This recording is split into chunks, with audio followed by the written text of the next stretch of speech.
Your host today, Seth Lawrence. The WHOW Morning Show streams to Facebook and YouTube, brought to you by Peterson Insurance, your Pekin Insurance agent in Clinton. My guest in studio today, DeWitt County Sheriff Mike Walker. Morning, Sheriff.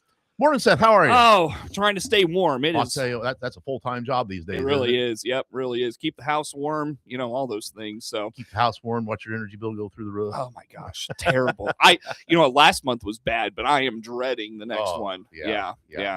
Awful. It really is. It really is. But anyways, let's dive into, Sheriff. I know at the county building, big project for you in the next few months is working on a new security system at the front entrance there. What's going on? Actually, you just got that ordered this week.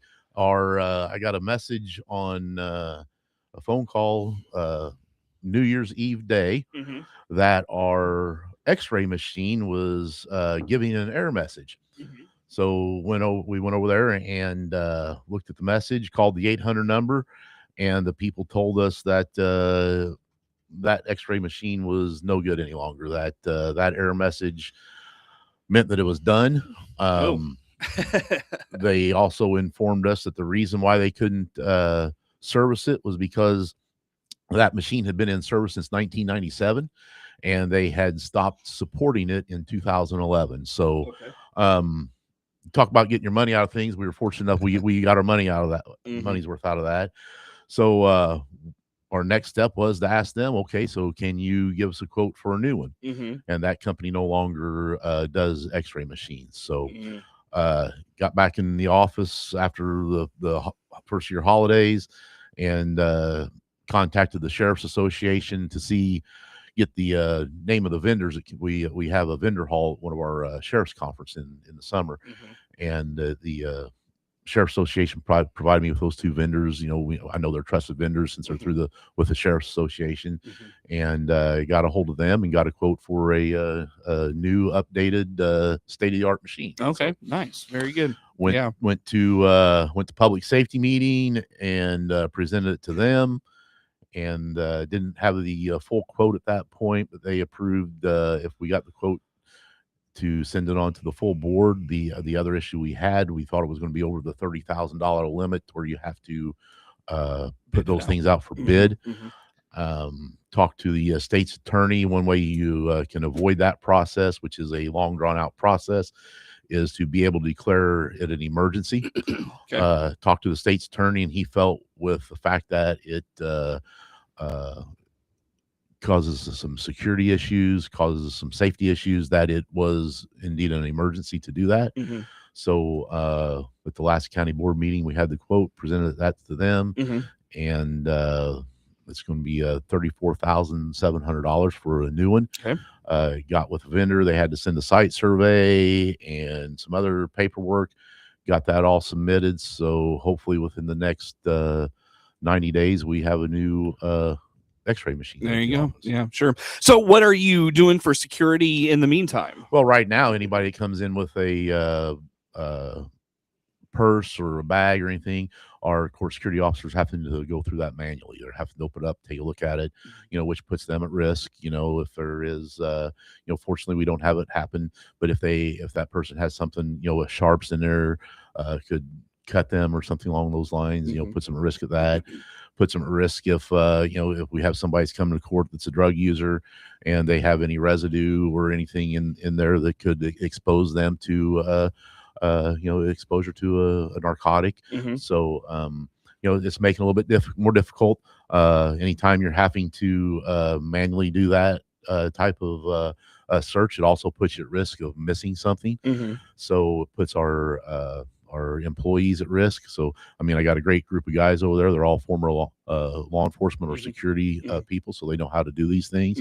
They're well trained. So I'm not concerned about the security of the courthouse. It just makes it a little more difficult for them to do their job. Sure. But you were telling, I know I can't remember if it was public safety or you were telling the county board, the new machine will pick up a lot of these things you're talking about. Oh, absolutely. Right? Yeah. There is an AI concept to it where the old machine, you could see the items in the purses and bags and stuff. This new machine, if there is a gun or a knife or something that it suspects as a weapon, not only will you be able to see it, but this new machine will put a red box around it to draw your attention to it. Okay. So it'll make it, make it pop more, be easier for the court security people to see it. Got it. And as AI advances, will it be able to keep up maybe with some of those changes? I think so. I think it's probably something we can update as it goes. I'm not really sure. One update or one thing that this new machine will also do, obviously with the cost and things, we have a metal detector that currently works well, but we're going to check with them when they get it in there, get this machine. The Garrett brand metal detectors you'll be able to link them to this x-ray machine. So then the x-ray machine will be there, and then on top of the x-ray machine will be the monitor will show you what's in there. And if our new metal detector comes in, we can sync that with there, and then when somebody walks through the metal detector, if it goes off, it will show you on that screen where the metal is supposed to be on that person. So that will also be something that obviously, in the future, because, this is not something that we budgeted for. They had to use funds from another place that was where we were not expecting it. So, if our x-ray machine goes down, or maybe in the next year or two, it's getting some age on it, we need to purchase a new one. We'll purchase one that is compatible with this new x-ray machine. Sure. Very good.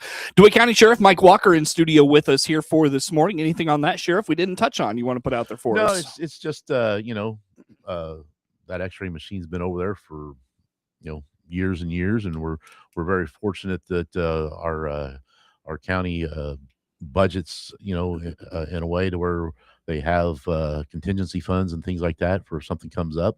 So $34,700 is a lot of money.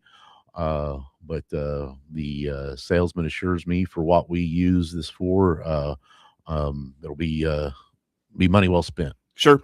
You're going to steal the thunder of one of your peers a little bit with this next topic. The change in background checks on hiring, the hiring process. How about this? Yeah, that's something that came out of the Sonia Massey Act. It has set statewide standards for background checks and the hiring process. So, we're fortunate. We've always been forward thinking at the sheriff's office and do our due diligence. We'll go to another employer and look at get a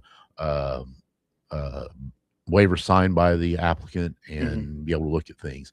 Now, what this new act does is it makes it a requirement that former employers have to provide us with information. Okay.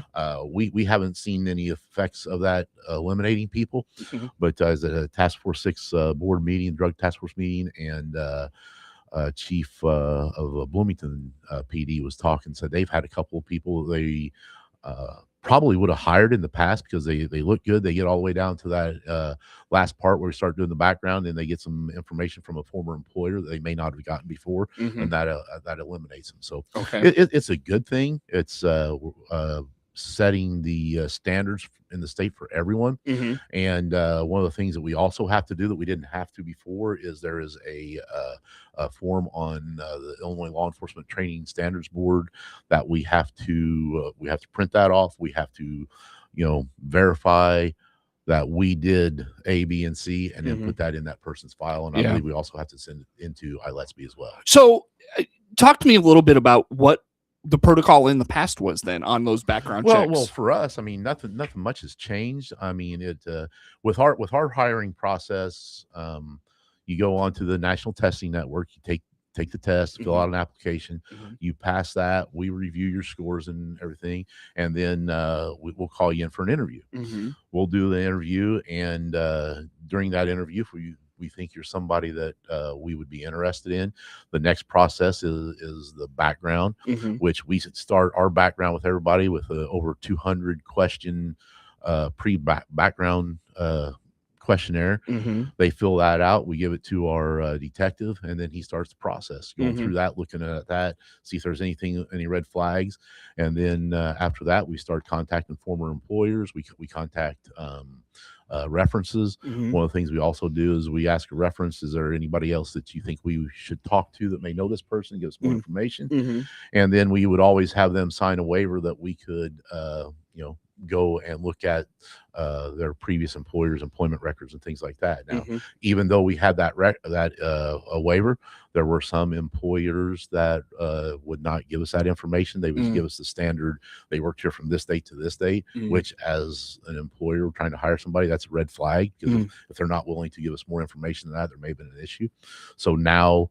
But why would, I mean, especially if it's if it's a lateral law enforcement transfer, why would they not want Well, you it's not so much law enforcement. I mean, Okay. it's private sector that I Okay. think they were, everybody was afraid that if they gave too much information or the wrong information, that they could be sued, liable for not Mhm. this person not getting the job, that type of I thing. see. So now that takes this law takes that liability off people, and we're able to get Mhm. more information, which is good. Mhm. I mean, it helps us weed people out that may have slipped through the cracks. Gotcha. Very good. Anything on that change that we didn't touch on? You want to put out there for us? It's I think it's a good thing. Like I've said before, any law enforcement administrator that's been in law enforcement for a long time, like I have, if you can't see the need for some changes and to progress, if we don't move forward with the changing times, we're doing a disservice not only to the profession but to Mhm. the public that we serve. Yeah. So we got to change with times. We got to take advantage of the technology and the things that are available to us, Mhm. and do the things where we make sure our officers are protecting the public. I wonder, out of that Sonia Massey bill, any other changes that may not impact you? Yeah, there's a lot of things. I mean, it's too in depth to really get into, because I mean, basically what I don't want to say that it's a law enforcement reform, but when you look at that situation and you look at that individual who the deputy in that did what he did, there was a lot of red flags Mhm. in his background and Mm. in his former employers and things like that. Um, I can't comment. I don't know if they were missed by the background investigations, or if they just weren't given the right information, or Mhm. how that happened. Mhm. But hindsight is always 2020. Sure. And when you're able to go back and look at things and see the things that happened at other departments and different things like that, Mhm. it raised some red flags. And Mhm. then there were some people that obviously Sangamon County was really under a microscope, and they Mhm. started filing some FOIAs and looking at some other individuals there that had some other issues. And I think if you look at a lot of law enforcement agencies, there's going to be, especially I would think smaller ones that don't have the resources to do Mhm. proper backgrounds. I think this is really good because it holds our feet to the fire to make sure we do our due diligence to make sure we have good people. Sure. Well, on that note, let's break here. Sheriff, come back with some more. DeWitt County Sheriff Mike Walker in studio with us. More to come with the Sheriff on the morning show.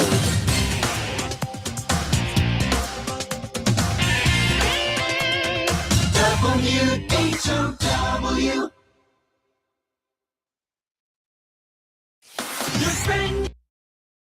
Let's check the opening numbers now at the Chicago Board of Trade on this Thursday. Jim Taylor on the RFD Radio Network. We start the day in the green with corn, beans, and Chicago wheat. March corn opening 433 and a quarter, up 3 and a quarter.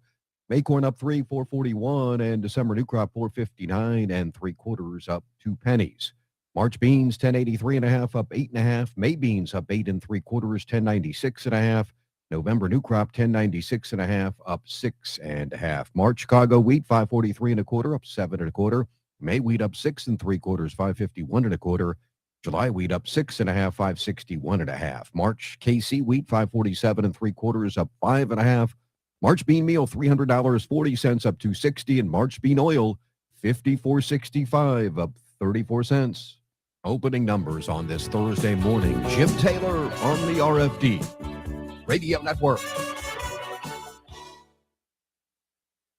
This is Inside Out. Happy New Year from all of us here at Baum Chevrolet Buick in Clinton and Farmer City. This is Scott Baum. Most of our customers trade for a different SUV or truck because their needs change each year. That's good because we have transportation options for you. Plus, we need your trade. Our selection of top quality pre-owned trades come from you. Come see our ever-changing Chevrolet and Buick inventory today. Chevrolet, together, let's drive. BaumChevyBuick.com, right from the start. Here's Matt Hart, owner of the Hart Media Group in Clinton, talking about continuing to serve the community through new ownership. things came together, and we reached an agreement to purchase. And as you mentioned, we closed August the 1st. So as August the 1st, Miller Media Group is now Hart Media Group, and we're continuing to serve the people of Clinton and DeWitt County and Monticello and Bloomington and Decatur and everywhere, because we'll just keep connecting people as we've been doing. The Hart Media Group looks forward to continuing to serve the community for years to come.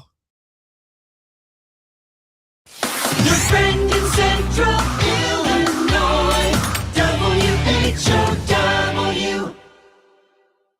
Once again, good morning. Thanks for being with us. I'm your host today, Seth Lawrence. My guest in studio this morning, DeWitt County Sheriff Mike Walker. The morning show streams to Facebook and YouTube, brought to you by Peterson Insurance, your Pekin Insurance agent in Clinton.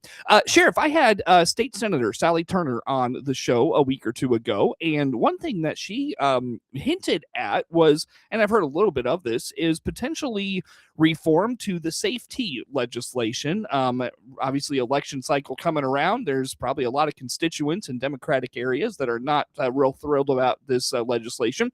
What say you about this and potential reforms to it? Well, first of all, I want to say that, we're very fortunate to have people like Sally Turner, Bill Howder, and Reagan Deering representing our area for those things. There's been talk about the reform to the Safety Act before it started gaining traction here recently.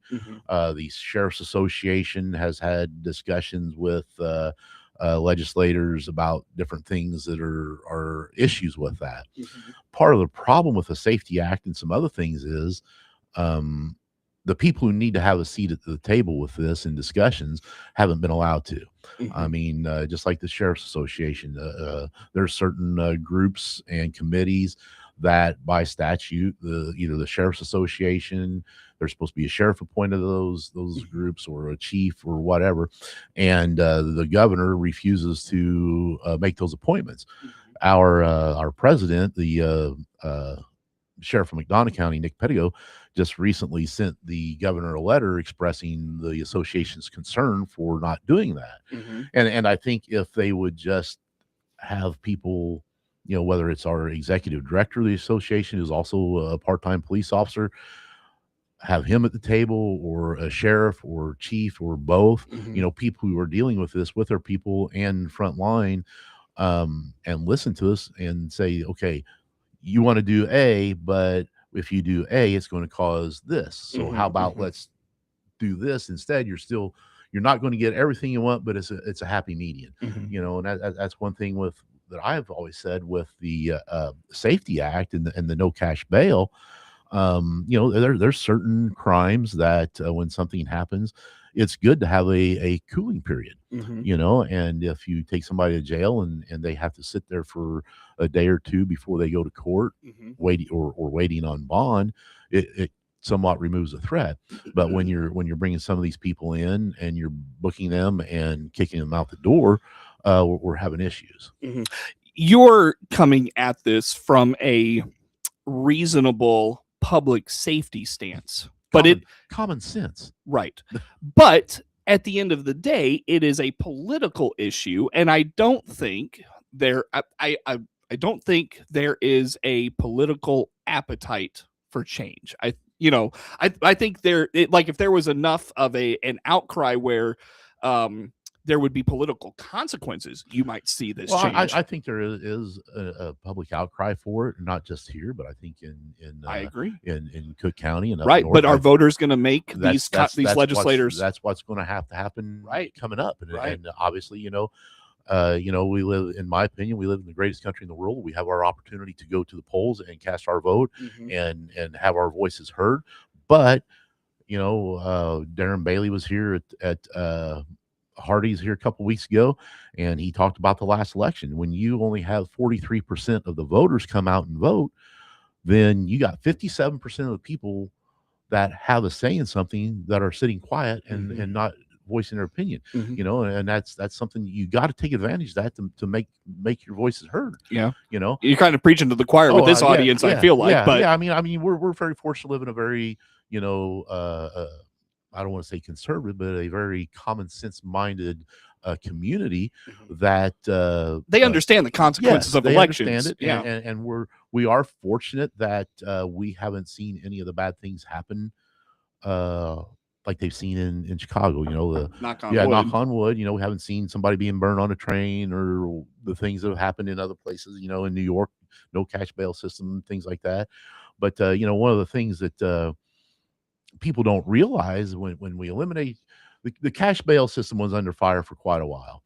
And in 2018, they did a bail reform act. Mhm. And in 2018, what that consisted of was if you got arrested and you came to jail and the judge set your bond, say a typical domestic battery bond was $210. Mhm. If you did not have the money to bond out of jail, you got $30 a day credit for being in jail for every day you're there. So after 7 days, you gained your $210 you're getting out. Mhm. So, again, that gives you that cooling off period, a little bit of consequences, and deters people from doing this. But what a lot of people don't understand is, and I was part of it, I was one of the sheriffs that filed suit against the Safety Act. And one of the reasons for that was it eliminated cash bail. When you look at the Constitution of the state of Illinois, it says in the Constitution that in order to get out of jail, you have to post a surety for bail. Mhm. So our aspect of going forward with this lawsuit was this is a violation of the state of Illinois Constitution, because if you eliminate cash bail, you're violating the Constitution for the surety. Mhm. Well, Mhm. obviously, it got to the Supreme Court of Illinois, and we all know how that happened. Mhm. Mhm. So that was struck down. But as sheriff, as a constitutionally elected position, I felt that I was going to be part of that, because if I was not representing our people, and I'm going to do everything I can to try to keep our people safe. Mhm. Just like the committees that aren't getting appointed. Sure. I'm on the executive board now, and I'm going to fight for our the Sheriff's Association, and I'm going to fight for everything we can get changed in there. Sure. DeWitt County Sheriff Mike Walker in studio with us. Network News comes your way next on the morning show. WHOW.